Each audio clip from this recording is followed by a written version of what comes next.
The All Blacks under head coach Ian Foster will be remembered as the nearly men after a turbulent 4 years culminated in a 1-point loss in the Rugby World Cup final. That's the view of New Zealand Herald's chief rugby writer Liam Napier, who reflected on Foster's legacy with the side on Newstalk ZB's Rugby Direct podcast. The departing coach took over the All Blacks in 2020 after Steve Hansen at a time where rugby was upended by the global pandemic despite capturing a Tri-Nations crown.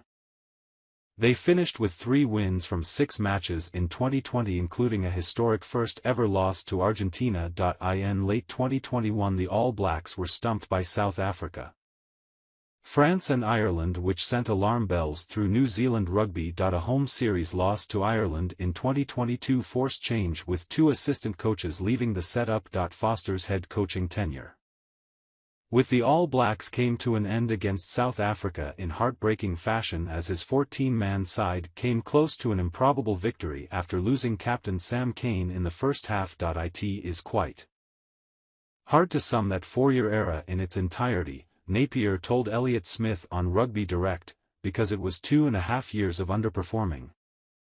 And then post-Ireland series of 2022 some definitive improvements. We had the England draw at Twickenham where they collapsed.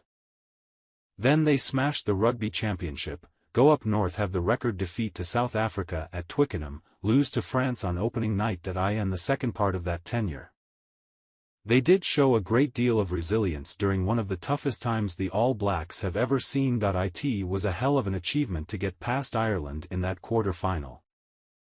That's one of the greatest test matches in history, and they should have won the World Cup final despite the red card. They had their chances. The All Blacks had that game in the palm of their hands despite the red card.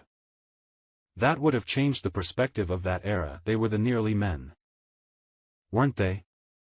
Rugby Direct co-host and Newstalk ZB rugby commentator Elliott Smith shared a similar view that the All Blacks weren't consistent enough to be considered world-class. The commentator said that 2020 was forgivable given the circumstances, but that 2021 and 2022 illustrated a power shift had taken place within the international game towards the north. They were almost always there, or thereabouts, but sometimes not quite good enough to take that final step. Smith said that I agree with you, Liam, that the All Blacks always took 2 steps forward and 1 step back, never quite felt like they were totally secure and world-class in that top echelon of one or